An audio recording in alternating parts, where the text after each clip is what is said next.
শবে বরাতে কয়েকজন আল্লাহ মাফ করবে না। এই এক সপ্তাহের ভিতরে ওই কাজগুলো করে ফেলা, আলহামদুলিল্লাহ বলেন।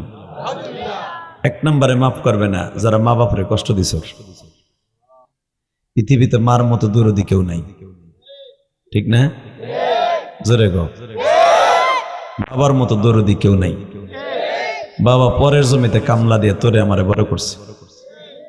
আজকে মা বাপরে বাদ দেস না, নিজে ভালোই পয়সা কামাইতেছস, বাপের খবর লস না। এর মাল্লারলি আছে না, তোর কপালে জুতার বাড়ি। তুই কামাইতেছ, তোর টাকা তোর বাপের পকেটে যায় না। তোর মতো বদমাইশ আল্লাহর জমিন একটাও নাই, ঠিক না বেঠিক? জোরে কন, আরো জোরে। তাহলে আমার সাথে আওয়াজ দেন, যতদিন বাঁচবো মা বাপরে ভালোবাসবো,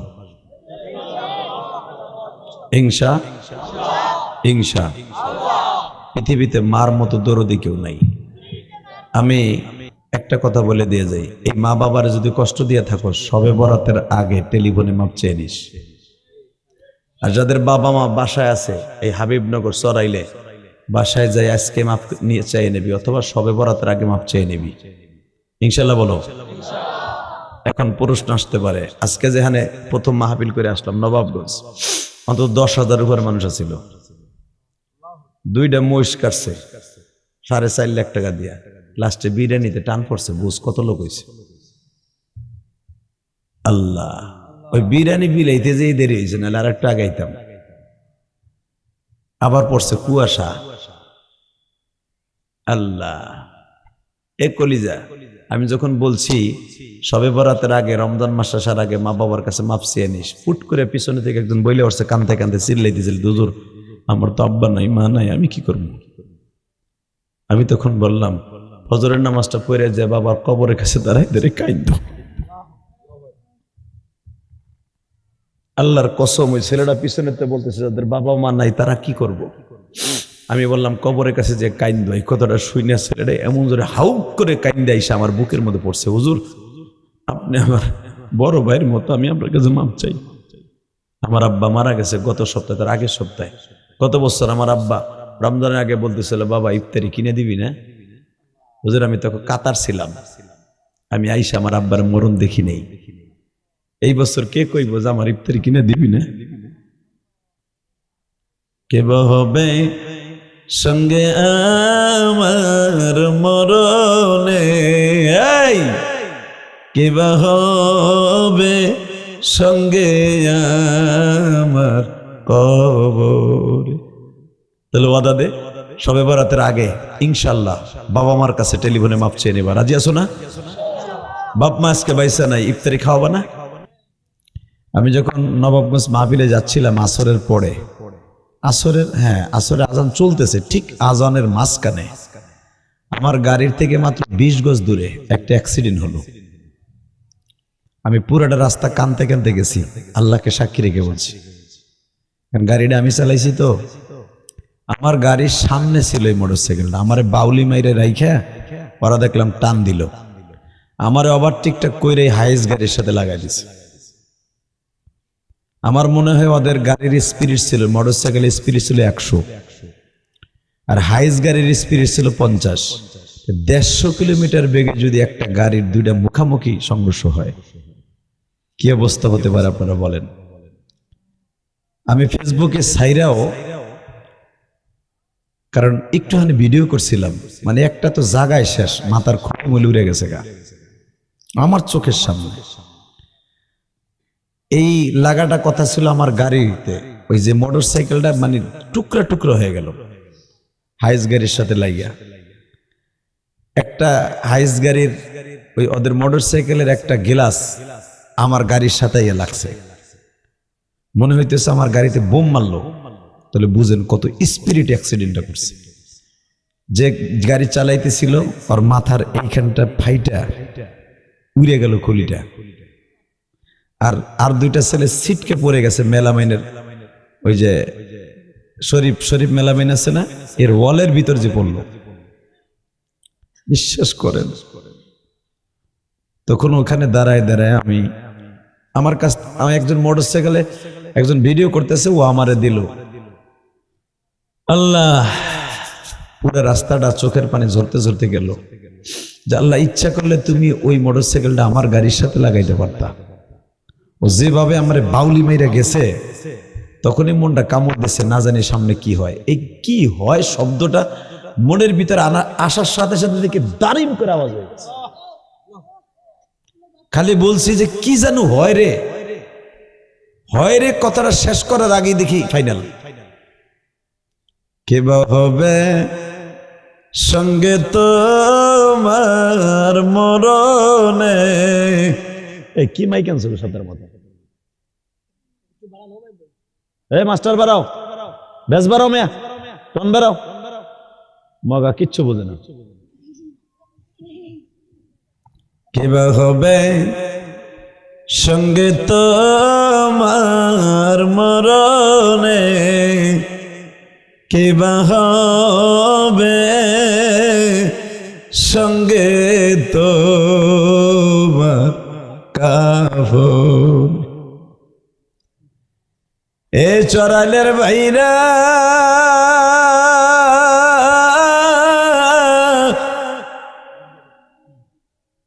তিনজন একসাথে কত আনন্দ করে মোটর সাইকেলে রওনা দিল।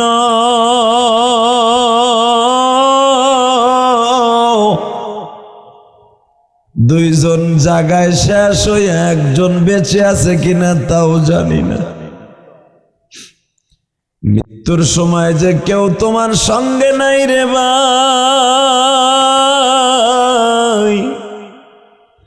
এই কথাটা কোনোদিনও ভোলা যাবে না। ঠিক না বে? ঠিক, জোরে কোন, আরো জোরে। আল্লাহ, আপনাদের সবার কাছে আমার একটা অনুরোধ থাকবে, মানুষের সবচেয়ে কাছে কি বলতে পারেন? মরণ। কি বলেন? জোরে। সবচেয়ে নিকটে হলো মরণ। এর চাইতে নিকটে, ইকো অফ করো, সবচাইতে নিকটে হলো মরণ।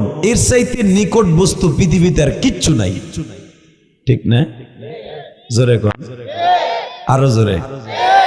মুসা আলাইহিস সালাতু ওয়াস সালাম দাঁড়ায় আছে, তাসবিহ টিপতেছে। ইন দি মিন টাইম আজরাইল বলতেছে, আসসালামু আলাইকুম, ভালো আছেন আল্লাহর পয়গম্বর মুসা? হ্যাঁ ভালো আছি। কে তুমি? কয় আমি আজরাইল। এই কথাটা বলতে দেরি আছে, একটা থাবড় দিতে দেরি করে নাই। এমন থাবড় দিছে, চোখ খুইলা জ্বলতাছে। আজরাইল মনে মনে কয়, এটা আবার কোন আজরাইল? আমি তো জানতাম আজরাইল একজনই, এটা আমার ছোট ভাই আছে। এমন থাবড় দিছে, আমি আজরাইলের চোখ খুলে পড়ে গেছে গা। চোখ চাইফে ধরে আল্লাহর কাছে সামনে যায়, কয় মালিক, ও মালিক, আমি একদিন জানতাম মালাকুল মউত একজনই বানাইছো, কিন্তু আমার চাইতে যে হায়ার কেসে মেরে আর এক আজরাইল বানাই রাখছো, এটা তোর জানি না। আল্লাহ জিজ্ঞেস করে, কে সে? বলে, তুমি তোমার মুসার কাছে পাঠাইছিলে জান কবজ করতে, হেই আমার জান নিয়ে টানাটানি। আল্লাহু আকবার জোরে বলেন। এই বাচ্চা কথা বলবা না, তুমি এদিকে আসো, তুই এদিক সর। এই ব্যাটারি গুলো খুব সিরিয়াস। মারহাবা বলেন। কথা কও বুঝি? হাসবি না, হ্যাঁ চুপ থাক। এদেরকে রাগ করা যাবে না, এটা বাচ্চা তো, এরা নিষ্পাপ। জোরে কথা আল্লাহু আকবার। মন খারাপ, এত রাত্রে এত কষ্ট করে আইছে। আপনি জানেন 35 কিলো রাস্তা নবাবগঞ্জ থেকে আমার মনে হয় আধা ঘন্টার মধ্যে আইছে। আল্লাহ যে কেমনে আনছে, এত জোরে গাড়ি টান দিছে, পুলিশ আমার পিছন লইছে, যে এত জোরে জোরে মনে হয় মাইরে থুয়েছে কেউ রে। পরে জনিটা সামনে আইয়ে দেখে আমি। আসসালামু আলাইকুম। আগে সালাম দিয়ে লাভ নাই, আমার আর এক খ্যাপ আছে। ও সরাইল ওয়াজ হইতেছে। হ্যাঁ যান যান হুজুর যান, কি দিয়ে কি কম আবার বিপদে পড়ব। মারহাবা কর। মন খারাপ, এত কষ্ট করে আইলাম, একটা হাসি দেন। চাষা দেন না, মুখ কালা করছে তো করছে, এক সপ্তাহ বেটা বললো কথা কয় না, বুঝছি তো। চাষির লাগে লাগছো গেঠা, এক মাস ধরে সুরতাছে না, আমি বুঝছি তো। তবু আছে বইছো, কথা কও। বলেন তো আল্লাহু আকবার। আরো জোরে, আরো জোরে, জোরে। আবু জাহেল একদিন বউলে হয়ে রয়েছে শীতের দিন। আবু জাহেল জায়গায় কি এই বাট পার ঘুমাস না কে? দেখবেন যে যত বড় নেতা হে খায় বউ রাতের গুতা। এ ভাই যায় নাই যে শুনেন এ ভাই ও স্যাপ ফেলাইতে গেছে, মোট 8টা বেডা উঠছিল, আল্লাহ আবার বহাইছে। মার হাবা গল, মন খারাপ, ভালো হয়ে যাবে, এক্ষুনি ভালো হয়ে যাবে। বলেন তো আল্লাহু আকবার, লিল্লাহে তাকবীর, লিল্লাহে তাকবীর। রেডি? দুনিয়ায় যদি কখনো ইসলামের জন্য হাত অগ্রসর করতে হয়, জালিমগুলোর কুত্তার মতো মারতে রাজি আছেন না নাই? কে কে রাজি আছেন? দেখে আল্লাহকে হাত উৎসর্গ করে দেখাতো কে কে রাজি।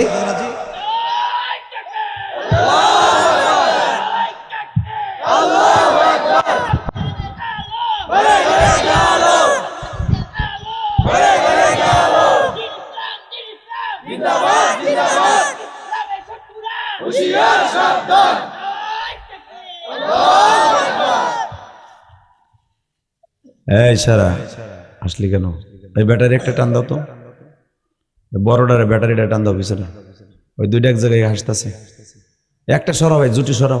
এডে রেডে রেডে বড্ডারে হ, মাশাল্লাহ, ইনশাল্লাহ বলেন। আল্লাহ।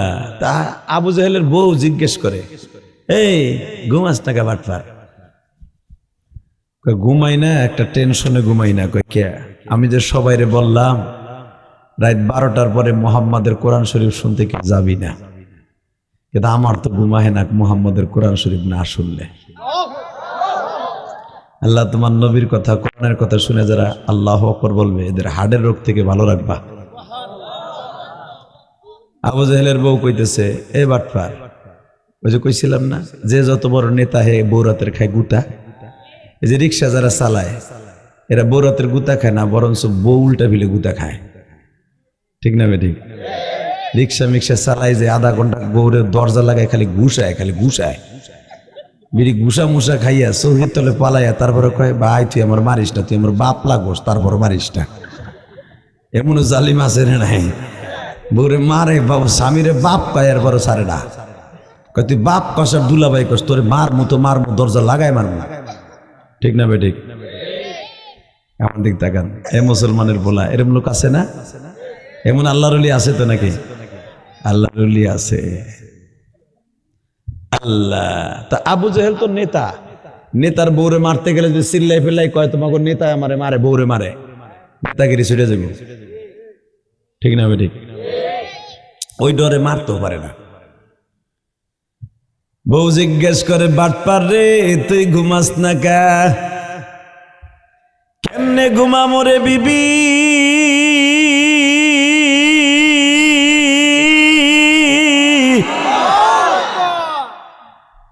মুহাম্মাদের কোরআন যদি না শুনি,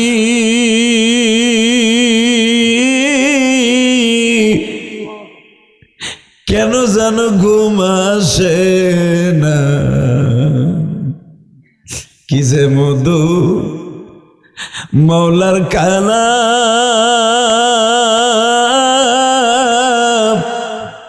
যে শোনে পাগল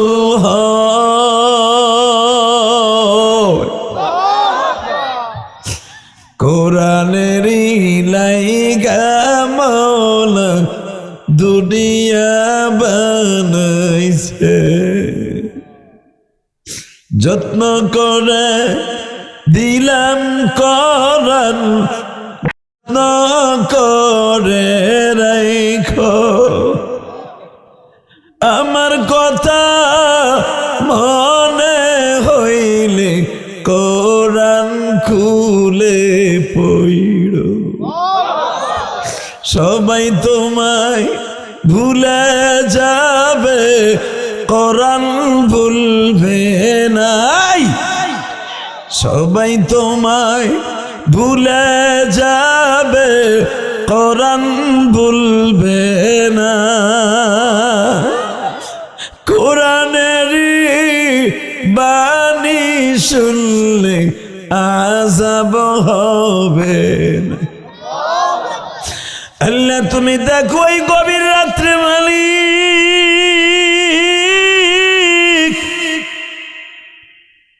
এই মাসটার মধ্যে কার যেন জনম দুঃখিনী মা,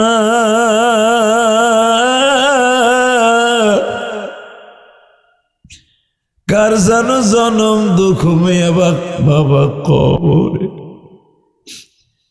গত বছর সবে বরাতে বাবারে নিয়ে মসজিদে কাটাইলা,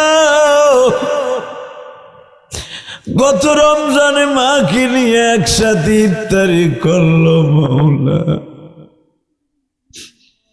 এই বছর তোমার পাগলগুলি অনেকে মারে পাবে না,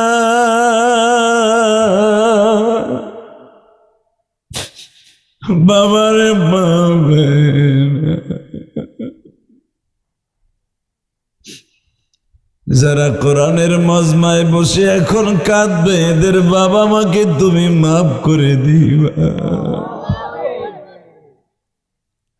আল্লাহ, তুমি এদের মাফ করে দাও আল্লাহ। বাসার থেকে যারা এই পাইডাদের দিকে আসতেছে, এদের জীবনের সব গুনাহ মাফ করে দিবা। বাজান আমার দিক তাকাবেন, কোনো দিকে ঘাটটা ঘুরায়েন না। আবু জেহেল বলতেছে ঘুমাইবো কেমনে, মুহাম্মাদের কোরআন না শুনলে আমার ঘুমায় না।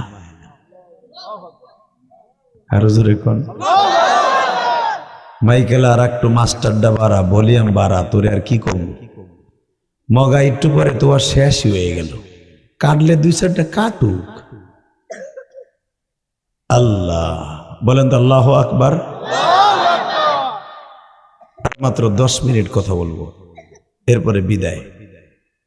জমিনের মালিককে, পৃথিবীর সবচেয়ে দামি সুর কোরআনের সুর, পৃথিবীর সবচেয়ে দামি কালাম কোরআনের কথা, ঠিক না? এবার আমার দিক তাকান। আবু জেহেলের বউ কয় তার কালাম না শুনলে তোকে ঘুমাহে না, তো বেটারে মারুস কে? আবু জেহেল আবার এর কয়েকদিন আগে আমার নবীরে থাপ্পড় দিছিল। এবার চিল্লাবেন আর কাঁদবেন। আবু জেহেলের নবী যখন দাওয়াত দেয়, তখন আবু জেহেল আমার নবীরে ডাইরেক্ট বলছিল, তুই কোনোদিন আমার কাছে দিনের বেলা দাওয়াত নিয়ে আসবি না। তো আবু জেহেল এই কথা বলার পরে আমার নবী তো দিনের দাওয়াত দিয়ে নেওয়ালা 1 নাম্বার পাগল। মারহাবা কোন। যখন কইছে দিনের বেলা দাওয়াত দিবি না, আমার নবী তো ফেরা বান্দা না। আমার নবী যখন শুনলেন দিনের বেলা যাইতে মানে না করছে, রাতের বেলা তো না করে নাই।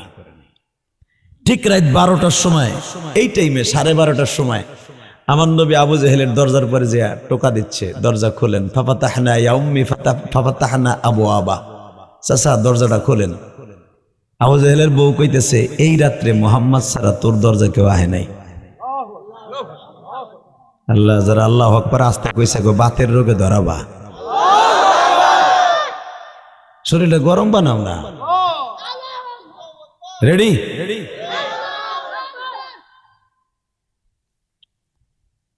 বেঈমান দরজা খুইলেই দেহে আমার নবীর গালের মধ্যে মুক্তার দানার মতো দাঁতগুলো জলজল করতেছে। আমার নবী হাসলে মুক্তার দানার মতো জলজল করত।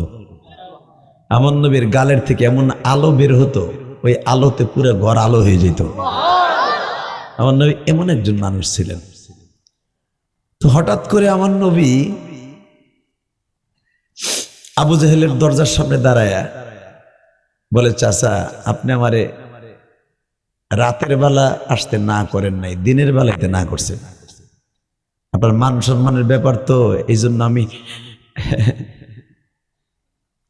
দিনের বেলা আসি নাই, রাতের বেলা আইছি। আমি দেখবো আমার নবীর কথা শুনে কে কাঁদবে। নবীর কথা শুনে কাঁদবেন। সবে বরাত আগামী শুক্রবার, এই সময় আপনি কাঁদবেন, আপনার দোয়ার ডাইরেক্ট আসমানে চলে যাবে। জোরে জোরে জোরে জোরে জোরে জোরে জোরে জোরে জোরে জোরে জোরে জোরে কলিজার যুবক, এবার রেডি হও। আমার নবীর কথা শুনে কে কাঁদবে? আমার নবীর জিজ্ঞেস করতেছে বদমাইশ, এই তোরে না আসতে না করছিলাম তুই আইলি কে? আরে আমার নবী এমন একজন মানুষ, যে মানুষটার দিক তাকাইলে জাহান্নামের আগুন হারাম হয়ে যেত। আমার নবী বলে, চাচা আপনি আমার দিনের বেলা আসতে না করছেন, রাতের বেলা করেন নাই।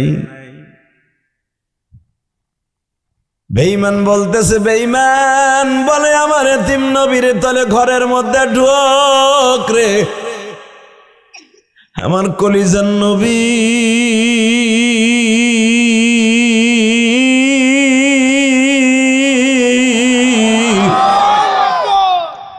ঘরের মধ্যে ঢুকতে যে যখন ডাইন পাউডার দিছে বাবা, বেঈমান এই শীতের মধ্যে এমন জোরে নবীর গালের উপরে থাপ্পড় মারছে, থাপ্পড়ের চোটে আমার নবী ছিটকে পড়ে গেছে।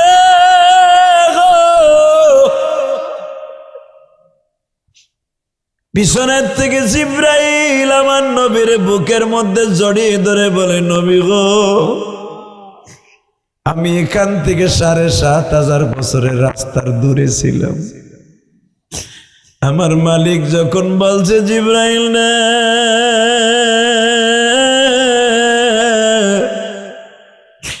যার লাগিয়া দুনিয়ায় আমি, যার লাগিয়া দুনিয়ায় আমি মৌলা সাজাইলাম, তারে মারবে কেমনে আমি সহ্য করব। জিবরাইল রে, ৭,৫০০ বছরের রাস্তার থেকে আমার নবীর ক্যাশ বলের মধ্যে বুকের মধ্যে ক্যাশ বল যেমনে ছক্কা মারতে যাইয়া রান আউট করতে যেয়ে ধরে, অনেক উপরের বলটা ধরার জন্য তাকায় থাকে। ৭,৫০০ বছর রাস্তার থেকে আমার নবীরে ধইরা বুকের মধ্যে চাইপা ধর। বাজান বেঈমান যখন থাপ্পড় দিছে আমার নবীর দুইটা গালের মধ্যে বাবা ৫টা আঙ্গুল বইয়া পড়ছে। হে আমার সরালের বাইরে রাত ১:১টার সময় মাওলারে দেখায়া বলো, মালিক, যদি ওই জামানায় আমি বাইসা থাকতাম গো, আর শুধু শুনতাম আমার নবীরে থাপ্পড় দিছে, ওরে জায়গায় গাইরা ফেলতাম। ঠিক না বে ঠিক? জোরে বলো। ওরে জায়গায় গিরে ফেলতাম। হে কলিজার বাইরা, এই গভীর রাত্রে এখন চিল্লাবার কানবা, আমি দেখবো এই জনম দুঃখীর মায়ের জন্য কে কে কান্দ। তোমার জীবন আজকে ধন্য হয়ে যাবে, তোমার জীবনের কোনো গুনাহ থাকবে না রে ভাই। আর একটা সপ্তাহ পরেই সবে বরাত, তোমার জীবনের যা কিছু আছে আল্লাহ বরাতের রাত্রে লেখা দিব। আমার আল্লাহ আজকে শুক্রবার চলে গেল, আগামী শুক্রবার কিন্তু সবে বরাত। আজকে যদি এই মাটিতে বসে বসে রাত ১টার সময় কাঁদো, এই চোখের পানির খাতিরে আমার মালিক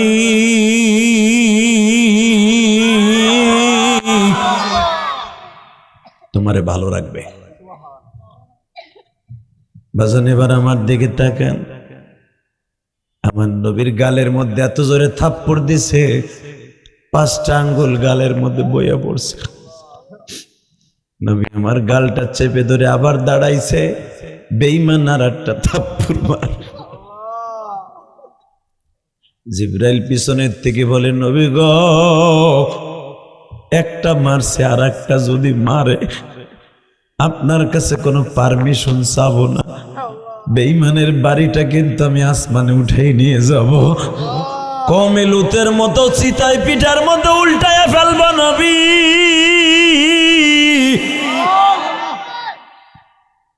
আমার নবী হাতটা উঁচা করে বলে, চাচা, একটা থাপ্পড় মারছো, জিবরাইল আমার কাছে ছিল না, এইবার কিন্তু আমার পিছনে জিবরাইল দাঁড়ায় আছে, এইবার থাপ্পড় দিলে কিন্তু তুমি আর জমিনে থাকবা না, মমের মতো গইলা যাবা। বেঈমান তারাপ করে দরজাটা লাগাই দিয়া বলে, তোর কাছে তুই যা। এ আমার কলিজার টুকরে সরাইলের যুবক ভাইরা, এই গভীর রাত্রে এখন মাওলারে ডাক দিবা, দুইটা হাত উঁচা করে আমার মাওলারে একটা জোরে ডাক দাও তো দেখি। আল্লাহ বলে, ডাক দাও, ডাক দাও, ডাক দাও, ডাক দাও, রাত ১টার সময় ডাক দাও। এই সরালের জমিনে ডাক দাও, আল্লাহকে জোরে একটা ডাক দাও। এই 7ই ফেব্রুয়ারি ডাক দাও, 7ই ফেব্রুয়ারি এই গভীর রাত্রে 1টার সময় আল্লাহকে ডাক দাও, রাত 1টার সময় ডাক দাও 7ই ফেব্রুয়ারি। নিজের হাতে বান্দা তুমি বানায়া কোনদিন জাহান্নামে ফেলো না। আল্লাহ দেখো তোমার নবীর কথা শুনে যারা কানবে এদের সন্তানগুলাকে তুমি আলেম বানায় দিবা, এদের কামাই রোজগারে বরকত দিয়ে দিবা। এবার আমার দিকে তাকাও গো বাবা। আমার নবী মুখটা চেপে ধরে বাসায় চলে গেলেন। নবীর একটা বিবি ছিল, তোমার মা, আমার মা খাদিজা। পৃথিবীতে মা খাদিজার মতো ভালোবাসা দুনিয়ার কোন স্ত্রী তার স্বামীরে দিতে পারবে না। যখন দেখলেন আমার নবী রুমালটা গালের মধ্যে চাইপা ধরে বাসায় ঢুকছে, সঙ্গে সঙ্গে মা খাদিজা বলে, দেখি দেখি আপনার এখানে কি হইছে। দেখে বাবা বেঈমানের হাতের 5টা আঙ্গুলের ছাপ নবীর গালের মধ্যে লেগে গেছে। নবী আমার বলে, খাদিজা রে, তোমার কাছে বললে তুমি কষ্ট পাইবা। বেঈমান আমারে দিনের বেলা যাইতে না করছে, রাতের বেলা গেছি, তার প্রতিদান আমার গালটারে অবশ বানায় ফেলছে। হে আমার চড়াইলের কলিজার টুকরা যুবক ভাইরা রে, জীবনে আমার নবীর গায়ে মশামাছি পড়ে নাই গো। জীবনে কোনোদিন একটা সাপে একটা মাছি তো নবীর গায়ে আঘাত করে নাই।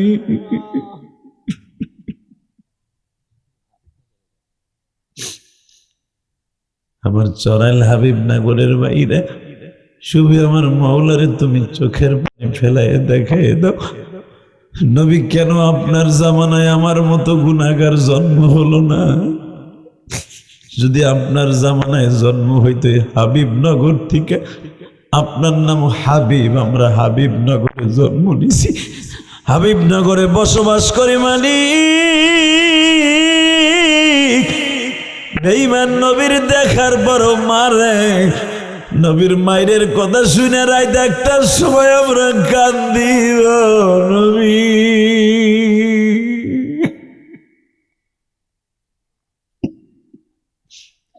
মা খাদিজা জিজ্ঞেস করে, দেখি আমার প্রাণের স্বামীর মুখের মধ্যে কি হয়েছে। দেখে 5টা আঙ্গুলের ছাপ নবীর গালের মধ্যে লাগিয়ে রয়েছে। একটা চিৎকার মেরে আমার নবী এই দৃশ্য দেখে মা খাদিজা বলে, আপনার এইভাবে মানলো, আপনি কি কোনো প্রতিবাদ করলেন না? আমার নবী বলে, খাদিজারে আমি যদি প্রতিবাদ করতাম একটা বেঈমান মক্কায় বাঁচত না। ও খাদিজা, আমি বরদোয়া দেই না, আমার মন বলে আবু জেহেলের কালেমা নসিব হোক বা না হোক, আবু জেহেলের ছেলে ইকরামা কালেমা পড়বে। বাজান এবার আপনি চিল্লাবেন আর কানবেন। আবু জেহেলের বড় ছেলে ইকরামা যেদিন কালেমা পড়ল, ইকরামারে সবাই ধরলো, ইকরামা তোমায় কি জীবনে দেখছো তোমার বাবা আর আমার নবীর মাঝে কোনোদিন সংঘর্ষ হইছে? ইকরামা বলে, আমি ওই দৃশ্য জীবনও বলতে পারবো না। কয় কে? আর এই চোখ দিয়ে দেখছি আমার বেঈমান পিতা আমার নবীর রাত 12টার সময় এমন জোরে থাপ্পড় দিছে, আমার নবী যদি প্রতিবাদ করত আমার বাবা মোমের মতো গলে যাইতো। ও আমার কলিজার ভাইরা, নবী জীবনে কোনোদিন প্রতিবাদ করে নাই গো।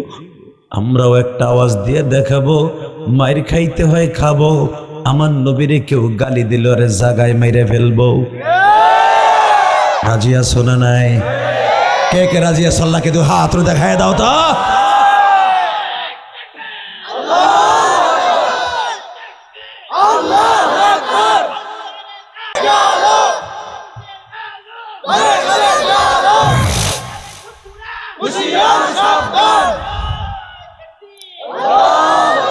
আল্লাহ গভীর রাত্রে তোমার পাগল গুলা নবীর পক্ষে যারা আওয়াজ দিল তাদেরকে কালেমা নসিব না করে কবরে ডাক দিবা না? কলিজার ভাইরা বয় দেখায়, যারা দাঁড়ায় আছো বয়, আমি মোনাজাত করবে দেখায়। তোর জীবনে কি চাস সব পাবি, আয়। তুই তো এই বয়সে চাইতেছ একটা টুকটুকি রে, না জিনিসটা ভালো পাবি, একবার নির্বাজাল, ফরমালিন নাই। আর ওখানে খারাই খারাই শুনবি, যা পাবি ফরমালিন ফরমালিন। এদিকে আয়, যাইস না হনে মোড়া বেড়া, এদিকে আয়। পকেটে হাত দিয়ে হাসতাছে কেমন দেখ। যদি বিয়ে করে থাও বউ খেতার মধ্যে তোর ঠোন নাই বউ। মারহাবাগন। আর একবার লুঙ্গি উঁচা করে খারাই রয়েছে, আইতেছে আস্তে আস্তে। এই জমিনের মালিককে আরো জোরে আল্লাহ। যারা এই গভীর রাত্রে 1টার সময় খেতার ভিতরে তুই উঠাইয়া পড়ছে, এগো কবরে আজাব দিবা না, এগো বিবি বাচ্চাকে ভালো রাখবা। আল্লাহ, এই যে আমার কলিজার টুকরো যুবক ভাইরা এখানে বয়ে বয়ে যা কানলো, এদের সবাইকে মাফ করে দিবা। এই যে সবে বরাত আসতেছে আগামী শুক্রবার, তাই না? সবে বরাতে কয়েকজন আল্লাহ মাফ করবে না। এই 1 সপ্তাহের ভিতরে ওই কাজগুলো করে ফেলা, আলহামদুলিল্লাহ বলেন। 1 নম্বরে মাফ করবে না যারা মা বাপরে কষ্ট দিছ। আমি ইলিয়াস রহমান জিয়াদি 12 বছর বয়সে মা হারাইছি। আমি বুঝি মা কি জিনিস। পৃথিবীতে মার মতো দরদি কেউ নাই, ঠিক না? জোরে গো। বাবার মতো দরদি কেউ নাই। বাবা পরের জমিতে কামলা দিয়ে তোরে আমারে বড় করছে। আজকে মা বাবারে বাদ দেস না, নিজে ভালোই পয়সা কামাইতেছস, বাপের খবর লস না। এর মাল্লারলি আছে না, তোর কপালে জুতার বাড়ি। তুই কামাইতেছ, তোর টাকা তোর বাপের পকেটে যায় না। তোর মতো বদমাইশ আল্লাহর জমিনে একটাও নাই, ঠিক না বেটি? জোরে কন, আরো জোরে। তাহলে আমার সাথে আওয়াজ দেন, যতদিন বাঁচবো মা বাপরে ভালোবাসবো, হিংসা হিংসা। পৃথিবীতে মার মতো দরদি কেউ নাই। আমি একটা কথা বলে দিয়ে যাই, এই মা বাবার যদি কষ্ট দিয়ে থাকো, সবে বরাতের আগে টেলিফোনে মাপ চেয়ে নিস। আর যাদের বাবা মা বাসায় আছে, এই হাবিবনগর চরাইলে বাসায় যাই আজকে মাপ নিয়ে চাইয়ে নিবি, অথবা সবে বরাতের আগে মাপ চেয়ে নিবি, ইনশাল্লাহ বলো। এখন প্রশ্ন আসতে পারে, আজকে যেখানে প্রথম মাহফিল করে আসলাম নবাবগঞ্জ, অন্তত 10,000 উপর মানুষ ছিল। 2টা মহিষ কাটছে 4.5 লাখ টাকা দিয়া, লাস্টে বিরিয়ানিতে টান পড়ছে। বুঝ কত লোক হয়েছে? আল্লাহ, ওই বিরিয়ানি বিলাইতে যেই দেরি হয়েছে, নাহলে আর একটু আগাইতাম। আবার পড়ছে কুয়াশা। আল্লাহ, এ কলিজা, আমি যখন বলছি সবে বরাতের আগে, রমজান মাস আসার আগে মা বাবার কাছে মাপ চেয়ে নিস, ফুট করে পিছনে থেকে একজন বইলে উঠছে, কান্দতে কান্দতে চিল্লাই দিয়েছিল, হুজুর আমার তো আব্বা নাই মা নাই, আমি কি করব? আমি তখন বললাম, ফজরের নামাজটা পড়ে যে বাবার কবরের কাছে দাঁড়াই ধরে কাইন্দ। আল্লাহর কসম, ওই ছেলেটা পিছনেতে বলতেছে যাদের বাবা মা নাই তারা কি করব? আমি বললাম কবরের কাছে যে কাইন্দ, এই কথাটা শুনে ছেলেটা এমন জোরে হাউক করে কাইন্দা এসে আমার বুকের মধ্যে পড়ছে। হুজুর আপনি আমার বড় ভাইয়ের মতো, আমি আপনার কাছে মাপ চাই। আমার আব্বা মারা গেছে গত সপ্তাহে, তার আগের সপ্তাহে। গত বছর আমার আব্বা রমজানের আগে বলতেছিল, বাবা ইফতারি কিনে দিবি না? হুজুর আমি তখন কাতার ছিলাম, আমি আইসা আমার আব্বার মরণ দেখি নেই। এই বছর কে কইব যে আমার ইফতারি কিনে দিবি না? কে হবে সঙ্গে আমার মরণে, কে হবে সঙ্গে আমার কবরে। তাহলে ওয়াদা দে, সবে বরাতের আগে ইনশাল্লাহ বাবা মার কাছে টেলিফোনে মাপ চেয়ে নেবা। রাজি আছো না? বাপ মা আজকে বাইসা নাই, ইফতারি খাওয়াবা না? আমি শুনলাম 16 নম্বর পর্যন্ত বলে ইফতারি হয়েছে না? হ্যাঁ, এই বেটা কপাল পরা। ইলিয়াস রহমান জিহাদি তার মায়ের একটা ওসিয়ত পালন করতে যে কোটি কোটি টাকা খরচ করে মসজিদ বানাইছে, না মিথ্যা কথা কইছি? দেও নাই? হ্যাঁ, কোন বড় মেয়েরে কইছি 10 টাকা দেন। সরালিতে কত কোটি কোটি শিল্পপতি পড়ে রয়েছে, কেউ রেতে কই নাই। নিজে কামাইছি, নিজে বাড়ি বেঁচে মসজিদ করছি, আলহামদুলিল্লাহ বলতে পারলাম না? আল্লাহ রাস্তায় দান করার জন্য মন লাগে, ধন লাগে না। কথা কন না কেন? কি লাগে? জোরে কন। আর একজন নিচে দিকছে মোবাইল টেপতেছে না, বউরে ফোন দিতেছে, তোমার পোলা দিয়ে আবার মানসা পড়ে মনে করছে আমি শুনি নাই। খুব ভালো মানুষ, ওর মন কিন্তু অনেক বড়। মারহাবা কন। আমি ইলিয়াস রহমান জিহাদি গ্যারান্টি দিলাম, ইলিয়াস রহমান জিহাদির মা যদি মাপ পায় আর ইলিয়াস রহমান জিহাদি মাপ পায়, এই মসজিদের উসিলায় মাপ পাবো। জীবনে বাড়ি গাড়ি যা করছে এগুলো পোলাপানের লেগে করছে, আর আমার মাল লেগে মসজিদ করছি। আমার মা আমার 12 বছর বয়সে বলছিল, ইলিয়াস কোনোদিন টাকার মালিক হলে একটা মসজিদ মাদ্রাসা বানাইছি। দান করার জন্য ধন লাগে না, কি লাগে? বুঝরে বলো। এখানে এমন লোক আছে মনে হয় 16 নাম্বার পর্যন্ত, এমন লোক এখানে নাম লাগাইছে যে লোকটা ইনকাম নাই, মাসে 3000 টাকা ইনকাম করে কিনা সন্দেহ, কিন্তু তারপর ইফতারি দিয়ে দিছে। কেন জানো? বুঝলেন, ওর মারে আল্লাহর কাছে মাপ পাইতে পারে, আর বাবারে মাপ পাইতে পারে, ঠিক না বেঠিক? বউ সাল মিললে এত কষ্ট করো, তুমি জানো বউ 1 নাম্বার বাট পার তোমার। তুমি যৌবন থাকতে মরবা, তোমার বউ 1 সপ্তাহের মাথায় আর এক বেড়ারে দইরা চিংকিম পাকা চি মারতে মারতে যাইব। কথা কও না কেন? তুই জেন্দা থাকতে আর এক বেড়ার লগে ফিটিং লয়, কথা কন না কে? স্বামীর লগে 1 মিনিট ঠিক মতো কথা কনে, নাঙের সাথে 24 ঘন্টা টিকটক করে, কথা কন না কেন? আবার বউরে দিয়ে অনেকে জেনার ব্যবসা করে টিকটক করে। কত বড় হারামজাদা, তাই চিন্তা করছেন? বউ বিয়ে করে নিজে টিকটক করে, সারা দুনিয়ার মানুষের শরীর দেখায়। এটা কি পুরুষ? এটা হিজলা, ঠিক না বেঠিক? যে বউর দিয়ে টিকটক করা ওই হালাই মানুষ, পাঁচটা পাড়া কুত্তা, ঠিক না বেঠিক? কুত্তা আর কুত্তি একসাথে মিলন করে দেখবা, কুত্তির খবর আর কুত্তায় পরে লয় না, তো একই তো হইলো। তুই কুত্তা তোর বউরে আর এক বেড়ারে দেখাস, তুই কুত্তিরে দেখাইলি, তুই কুত্তার কুত্তি। যেটা আসল মানুষ সে বউরে দিয়ে টিকটক করায়, এ কথা কর না কেন? যারা বউর ছবি ফেসবুকে ছাড়ে, ওর মতো বড় লুচ্চার বড় বাটপার আল্লাহর জমিন একটা নেই। বউ হলো নিজের জিনিস, ঠিক না বেঠিক? এটা আর এক বেড়ারে মাগনা দেখে টাকা খরচ করে বিয়ে করস নাই? তুই অন্তত প্রেম করার আগে, যে বিয়ে করার আগে 16,500 টাকা খালি এমবি পুরাইছে ওই ছেলের বিয়ে করার আগে, কথা কর না কেন? টেলিফোনে সেটিং করছো, ওর খেতার মধ্যে কুতকুত খেলাইছো শরীর লগে টেলিফোনে, এত টাকা খরচ করে বিয়ে করে আর এক বেড়ারে দেখাবি, বাটপার, কথা কর না কেন? আল্লাহ টিকটকের গজব থেকে আমার বাংলাদেশকে হেফাজত করো, যেরকম আমিন। এই যে মগাগুলো হাসতেছে না বইয়া বইয়া, বিয়েরটা করে বন্ধুরে কয়, ও জিনিস এখন বিয়ে করছি দেখে যাইস, জিনিসটারে মোটরসাইকেল উড়াইয়া মারতে মারতে ঝিলমিল যায়, বন্ধুকে পালাক্রমে দেখায়। তুই যত বন্ধুরে দেখাবি জেনার গুণ হইব, কথা কর না কেন? জোরে খান দেখাবি, বউ দেখাবা। যদি তুই বউ আর একজনে দেখাস, তুই হিজলা, তুই পুরুষ না, তোরে যে পুরুষ কয় আর এক হিজলা। এই তোর বাপ, তুই যে বাপের ঘরে জন্ম নিয়েছিল, ওই যে চাচা আমার সামনে বয়ে রয়েছে, হ্যাঁ যদি কাউ চাষিরে বোরকাটা উজলে একটু বাজারে ঘুরাও, চাচা কবে এদিকে আয়, এদিকে আয়, তোর কোন মার পেটেতে বাইরেছ, তোর মার আর তোর একসাথে পিড়াবো। চাচা যদি বুড়ে বসে বুড়ে চাষিরে দেখাইতে না চায়, তোর বাপ যদি তোর মারে দেখাতে না চায়, তুই দেখাস কেমনে? ঠিক না বেঠিক?